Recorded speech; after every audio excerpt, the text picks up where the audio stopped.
หากินไปมื้อกินมื้อนี้เด้หามื้อนี้มากินมื้อนี้เบิดมื้ออื่นหากินไหมได้มาแต่หาไปมันก็เลยบ่มียังบ่มีชุดเพียงพออารมณ์ดีเลยบ่ยำมื้อนี้เนาะอารมณ์ดีเลยมื้อนี้แท้มันเป็นได้ฮะมีคนเข้ามาหาเลยอารมณ์ดีบ่มีในใจอยู่นะเห็นฮะมียังในใจอยู่นะจะว่าเชื่องผู้ชายไว้เทิงเพื่อนนี่บ่จ๊ะมาเบิ่งซองบ่มีไผเนาะมีไผค่ะเพราะว่าเนี่ยจักก่อยแม่นไปคุดจิโร่ซั่นนี่ผู้สาวหยอกบ่จักบ่ผู้สาวบ่ได้หยอกบ่คนน้ำบ้านนี่บ่ผู้ชายฮะบ้านอื่นบ่คือคนแถวบ้านนี่คนแถวบ้านสงสัยอยู่เด้อสงสัยเด้อบัดนี้เด้อบ่ยำมีพิรุธแล้วสิเฮ็ดอะไรสิมีเงินเต็งเขาเจ้าฮะสิมีเงินเต็งเขาเจ้าอยู่บ่คุดจิโร่หลายๆบ้านเดียวกันบ้านเดียวกันน่ะบ่ให้เต็งบ่คือว่าแนวใดเว้ากันอยู่บ่กับชาวได้เว้ากันอยู่บ่มันได้เว้าบ่โอ้ยบ่ยำเราคุดจิโร่เก่งอยู่แล้วเนาะบ่ยำ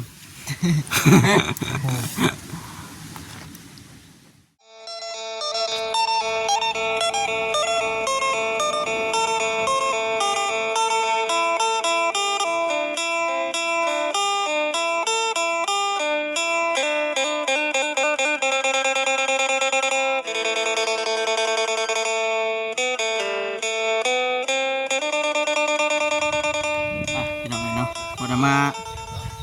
บ้านนี่ก็ถือว่าโดนได้โดนพี่น้องบริเข้ามาก็ได้เนาะมื้อนี้เข้ามาจะมายามเบิ่งเท่านี้ก่อนจ้ะเด็กกำลังจ้าซ้ำหลายคนคือสีหูกันดีนะพี่น้องเนาะ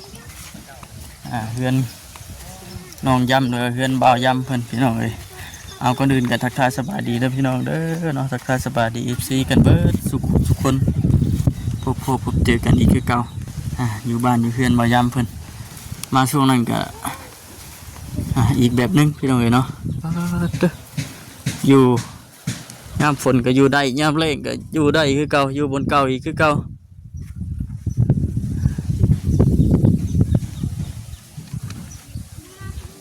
กลางเว้นมันจะอยู่ได้อยู่บ่แบบนี้บ่ฮ้อนบ่มาย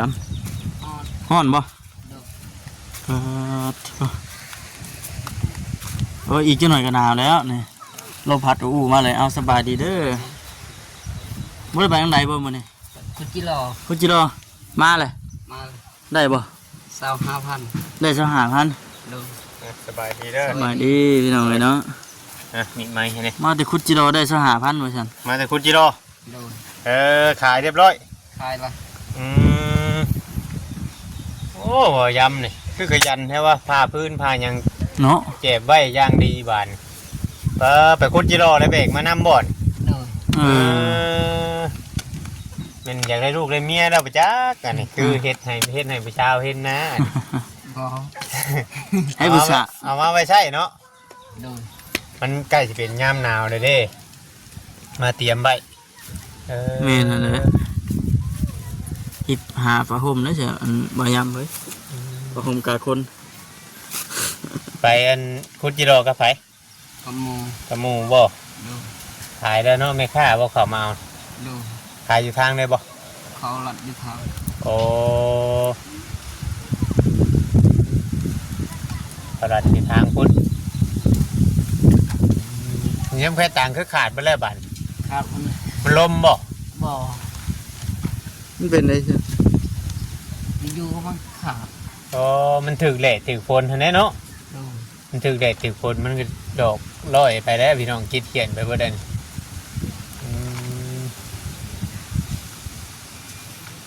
เข้าไปทางไหนกันเบิดน้ำบ้านนี่คือเงียบแท้เกี่ยวข้าวบ่ช่วงจะไปบ่ช่วงนี้จ้ะเกี่ยวข้าว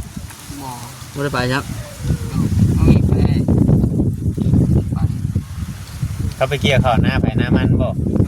โมเมนต์ไปเกี่ยวข้าวจ้างเนาะ คิดว่าไปหาเกี่ยวเขารับจ้างนะโมเมนต์เนาะ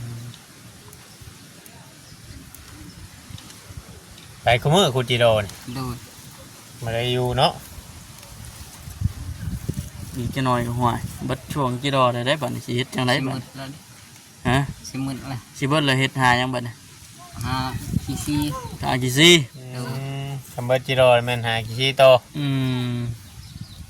ช่วงไผช่วงลาวนะเนาะ ยามแดงมันก็ออกอยู่บ่กี่ชีกะออกบ่ อ๋อยามนี้ครับ ยามแดงยังออกกว่ายามนั่นได้บ่ โดย โอ้โลเท่าไรกี่ชี 30 โล30 โดย มื้อหนึงได้อยู่บ่โลหนึง ได้ หายแรกกว่าจิโร่ได้เนาะ ยังขึ้นกุกมาให้ยันลมแบบนี้ยาน โอ้ขึ้นกงไม้ยันลม โดย ขึ้นกงไม้กงหยังยันลมยันหยังมันได้ยังไงเนาะมันช่วงนี้ก็มันลมเริ่มออกแล้วเนาะมันก็นั่นแน่ หาไม่เสได้ไม่เสยาวรถเดี๋ยวไผพังจาก มันมาไล่แต่โชว์มันแบบนั้นเนาะ โดย มันสิบ่ได้น้ำมันตูติดไม้ติดหยังแล้วเขาถากเอาบ่ติดไม้กัน โดย อันเอาเบิดโดติดไม้ต้องแยกขายบ่คือว่าขายรวมกันเลย ใครรวมกัน โอ้ คนกันเลย โดย มีไผแน่เขามาหาช่วง ตัวมี บ่มีไผเลยบ่ โดย เขาวน้ำช่ำปลานี่คือสิเบิดแล้วเนาะ มืดเลย แบบหาชื่อกินตลอดเด้อชื่อคุมื้อ โดย โอ้โดดเลยนะครับไปพอมากันเนาะ แม่นแม่บ่ได้มาแต่โดนนั่นแหละพี่น้อยเนาะ พี่น้อง เพิ่งเติบเลยชื่อไปมื้อใช้ชวนหลายไปกินอยู่เพื่อนอื่นบ่ โดยอยู่น้อง เพื่อนน้องเนาะดื่มมาเอ้ยแหละพอเห็นตัวใหญ่กว่าเลยบอกว่าเอ้ยน้องเป็นสีอ้วนนั่นน่ะเดี๋ยวเขาเจ้าก็เป็นครอบครัวเขาเจ้าเนาะกินแน่หามาได้ก็นั่งเธอได้เงินได้หยังก็ให้เขานำอยู่ป่ะ โดย เขาเจ้าไปใช้แต่เครื่องเย็นเขาเจ้า ออกน้ ออกนะ ำโดย หน้าไผ น้าลาย หน้าผัวเราบ่ โดย โมเมนต์นากับมูลชิมเจ้านี่โมเมนต์ บ่ บ่ แม่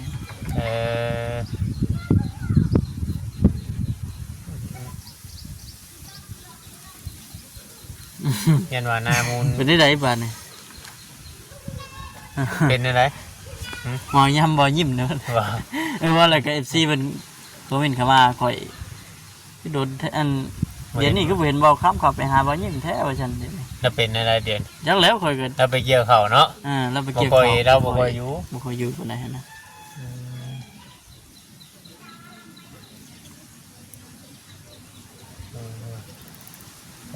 เพื่อนหลังนี่เพิ่นเฮ็ดห้องน้ำอยู่นี่เนาะ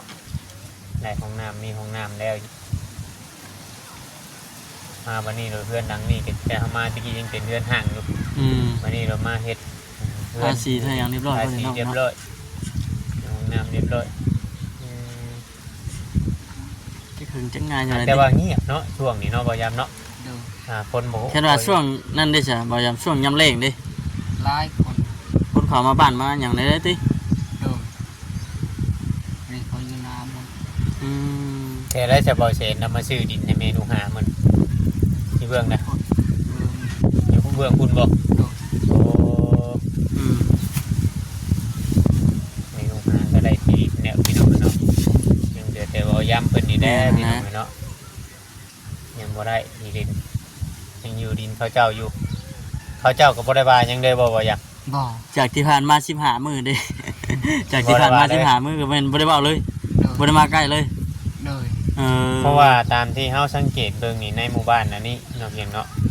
แบบว่าถ้าว่ามีผู้มาถามเรื่องดินเรื่องหยังนี่แฮงอยากเว้าราคา แม่น ยับขึ้นได้เลยเนาะ โดย คำว่ามีแต่ชุมเจ้าชื่อกันเองนี่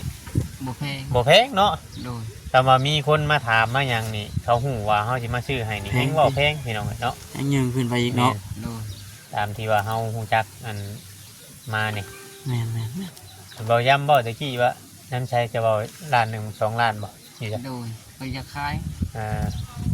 ล้าน1 2ล้านอยากขายสมมุติว่าคำเฮาไปถามนี่กลัวเนาะ โดย แปลกน้ำตัวนี้แหละข่อยเนาะ แปลกอยู่ตัวนี้ก็ได้ วันนี้เสาเจ้าไปทางใดเสา พูดอยู่เพื่อนน้องคน เอาไปไหว้พุทธ โดย โอ้ ผมเอาไว้เงินเอา ผ้าห่มก็ไปพุ่น โดย อ๋อผ้าห่มมันยังอันที่ผู้ใหญ่เป็นชื่อให้นะเอาไปไว้พุ่น โดย เจ้าเอาไว้ใช่เฉพาะที่มันอันนั้นนะชื่อ โดย เป็นอะไรคือว่าเอาไปไว้พุ่น มันได้อยู่เพื่อนเสือก็ไปคุณจิรอ อืม ยานมูขึ้นยังไงขึ้นไปนอนเว้ย เอ้า อืม หมู่ก็ขึ้นแล้วว่าหมู่ก็ ขึ้นรถเด้อ ที่นอนก็เอาไปแล้วบ่นี่ เอาไว้เลย ไปไว้พุ่น โดย โอ้นั่นคือมันเพราะว่าใครอยากขึ้นก็ขึ้นบ่ง่ายๆจะเฮือนเจ้านี่เนาะ โดย นั่นคือเฮาไปทั้งอื่นเหมือนหมู่มารถขึ้นรถขึ้นไปนอนรถหั่นนะ แม่น แต่บ่ได้มันของในเฮือนมันบ่ได้มีประตูประต่างเด้ ไปจะขึ้นก็ขึ้นได้เหมือนกันติ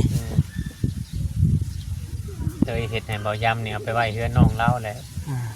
ทุกสิ่งทุกอย่างพี่น้องเนาะไปไว้เฮือนน้องเพิ่นหยัง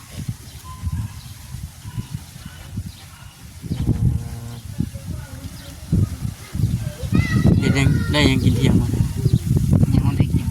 จิรอขายเบิด ใครมันเลย กินหยังใช่แต่ละมื้อเอาสมมุติว่าเฮาไปหาคุณจิโร่มาแล้วเฮาขายเนี่ยเฮากินหยัง กินยังบ่นี่ กินหมี กินมี ไป ไปเอา1 2ห่อก็มากินติ โดย เออ หาจิโร่นี่บ่อยากบ่กินเรื่อยเด้อบ่อยากบ่เพื่อนนี่นะ ไม่อยาก บ่คืออยาก โดย หาเงินพอหาไล่ได้มาขายเป็นเงินน่ะไปซื้อมีซื้อใครซื้อหยังกิน โดย อืม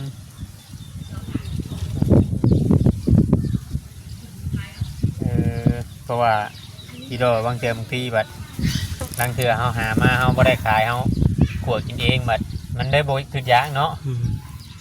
กินเรื่อยกินเรื่องหลงหัวเนาะ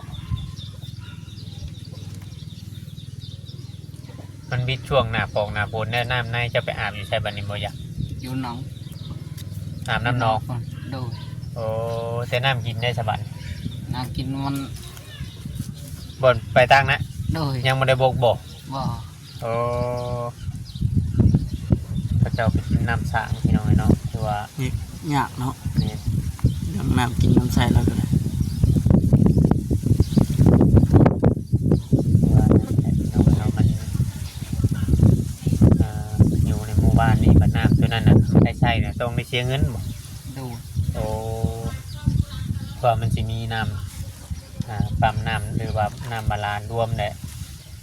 เพิ่นมีใดมีหยังแหละถ้าว่าไปใช้นะต้องได้เสียเงินเพราะว่าเป็นต้องใช้ไฟเนาะต้องหาเงินเสียน้ำกัน เก็บเงินแหน่เนาะ โดยเธอ10,000 คือ10,000 เดือนหนึ่งบ่ โดย เดือน10,000ก็พอเสียอยู่ได้เนาะ ทำมาเดือนหนึ่งบ่ง่ายๆว่าใช้น้ำหยังก็ใช้นะเนาะ โดย มันบ่บางคนบ่คิดว่าบ่จำเป็นมันหยังแหละใช้น้ำหยังก็ใช้ไป เป็นไปไปเสร็จเนาะ ก็คิดว่าสิไปทางใดต่อมัน มันจะไปใช้มึงไงอาจจะหลอกในไว้สินอน อืม ไปสินอนเว้นพักผ่อนก่อน โดยตอนแรกนี่ว่าสติก ตอนแรกพุ่นสิไปบัดนี้ คูดโฮมไว้บ่ตอนแดง โดย อ๋อตอนแรกนี่ไปคูดโฮมไว้แต่มื้ออื่นน่ะไปคูดเติมอีก โดย เออ 25,000นี่ได้จักโตบ่ 80 80โต 80ปลาย โอ้จิโดไข่ซ้ํยามนี่เนาะห่วยมัน มันซ่อนกันนะบ่ โดย โอ้ หอนยาวนี่ซ้อนกันสไตล์เลย เริ่มจากอันนั้นเลยแล้วถ้าเป็นตัวผู้นี่บ่อยากแซ่บเลยแหละจิโร่ อยา นี่ ก เนาะ พาวบ่ มันอยากเผาได้ยาม อืม ว่ามันอันนั้นได้พี่น้องมันละอะไรเดือน12เลย อืม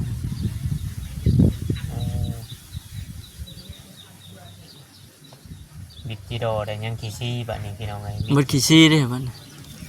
เฮ็ดหยัง ให้ยังแหละ ฮะ ให้ไปให้ เฮาสิกินหยังบัดมันเบิดขี้ซี่ได้เด้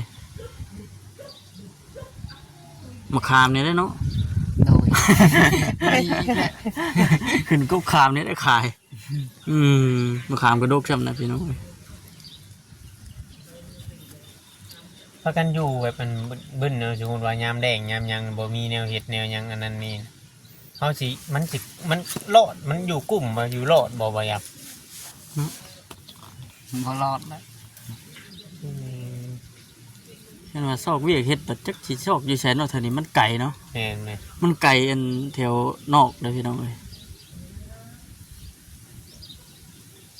บานชุ่มมันน้องน้ำมองมันยังน้องเจ้านั้นชุ่มเพิ่นไล่เขาไล่น้ำลายอยู่บ่ บ่ ความบ่สิบศพ บ่ฮอด หมอ โดน ว่าง่ายว่าบัดนี้ได้พากันหาเฮ็ดได้เล็กๆน้อยๆได้หาเงินซื้อกินนะเขานี่เนาะ โดน อืม หลักๆเลยก็คือเงินซื้อข้าวเห็นมีเงินแม่นได้กินข้าวนั่นน่ะ ซื้อกิน อืม เพราะว่ามันบ่มีนะพี่เนาะ อืม มันบ่ได้มีหยังเบียกเฮ็ดเลยแถวนี้ บ่เพิ่นว่าให้หน้าตะกร้าก็เฮ็ดก็พอได้แต่ซ้ำนั้นเนาะ แหม่ 4สอบ5สอบเดือกกุ้มนี่มันบ่กุ้มอยู่แล้วพี่น้องเพื่อฮอดโอ้ยฮอดยามดำแล้วก็รอถ่ายอีก เราทายทางนี้ บ่ได้แม่นของง่าย อืม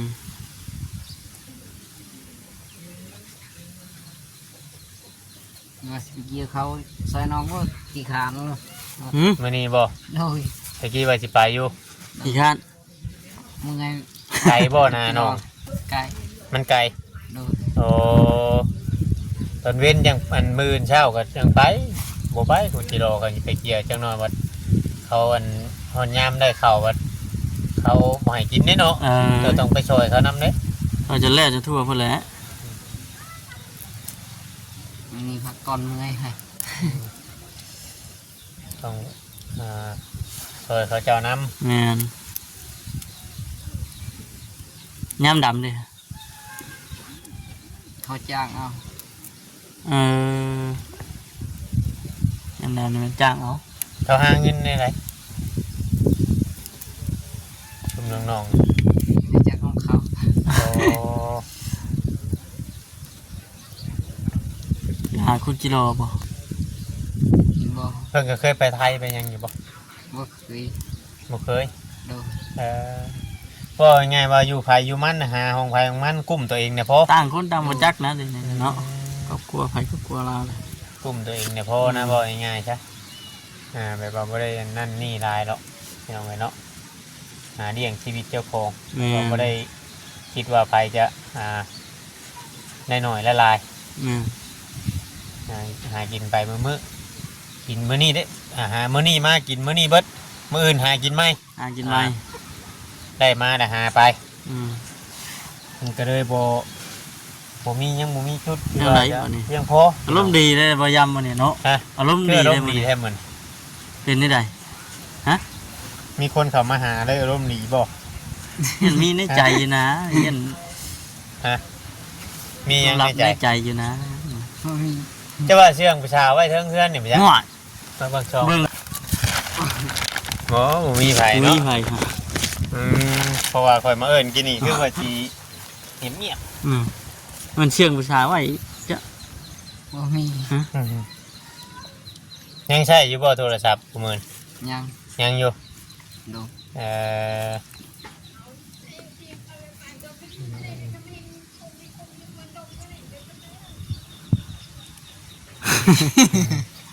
อีหยัง จักก่อย ฮะ แม่นไปคุณโจช่างนี่ผู้สาวหยอกว่าจักบ่หึผู้สาวบ่ได้หยอกบ่ บ่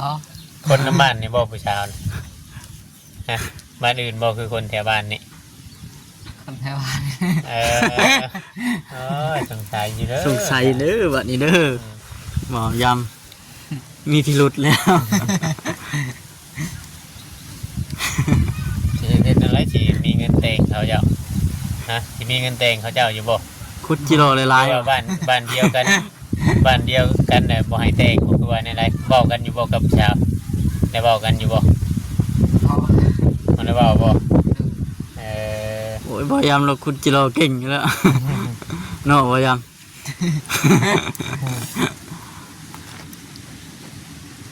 เป็นยังไงเนาะ แม่ เพราะว่าทางหมู่บ้านเพิ่นก็บางทีก็อาจจะบ่คือทางเฮาปานใด บ้านเดียวกันเอาบ้านเดียวนี้ขะดองบ่ได้แพงปานใดแต่ว่า บ่ บ่แพงเนาะบ้านเดียว 5-6 ล้านเนาะจากที่ได้ยินทางอันบอกประมาณนั้นแหละ 6 ล้านก็ถ้าเฮาบ่มีก็เดือนไปอีก โอ้ เนาะ ย ก็ได้ยินเขาเจ้าเว้าได้ อืม เอาให้แกฮะเอาฮีดเอาคองให้เท่าให้แกละล้านอะไรแน่เนาะ โดย เอาฮีดเอาคองให้เท่าให้แกกินด้านหนึ่งสองด้านน่ะสามารถอยู่ร่วมกันได้นะบอกง่ายๆครับบ้านเพิ่นกับบ้านเฮามันก็บ่คือกันพี่น้อง แม่นั่นแหละเนาะว่ายัง มันนี่ข้าวน้ำนี่คือว่าบ่ได้หนึ่งแล้วอยู่นี่เพียง โดย มีแต่ว่าฟื้นมาเนี่ยมาไว้เฉพาะจุไผ่ต้มมาม่าต้มมีเนี่ยหาเงินซื้อกินนะเชื่อ โดย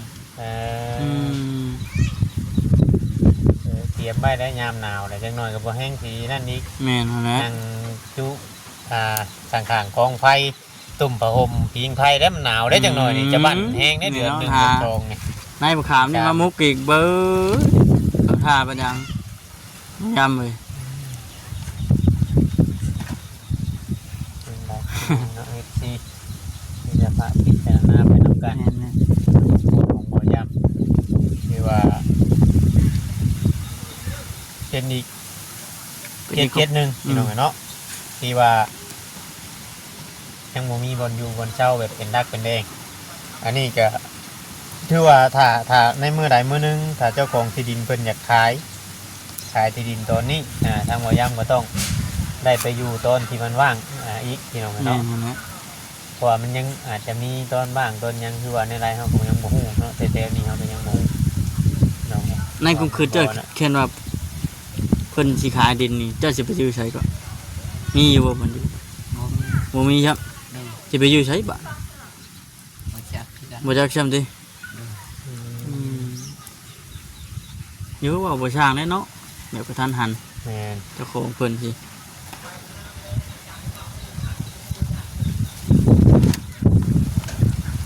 มันบอกว่าอะไรเนาะเป็นอะไรคือยิ้มตลอดใช่ไหมเนี่ยฮะคือยิ้มตลอดด้วยฟันยังอยู่บ่เมื่อคืนเนี่ย มีพิรุษนะ ได้ฟันยังอยู่บ่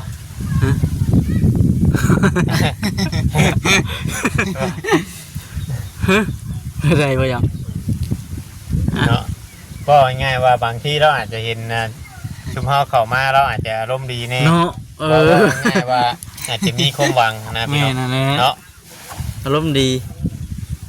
ทุกคนทั้งหลายพี่น้องเนาะที่ว่าเห็นทางยูทูบเบอร์มันยังเข้ามาแล้วบางเทื่อบางทีก็อาจจะมีความหวังในใจเล็กๆน้อยๆเพราะว่าบางเทื่อบางที่เนาะ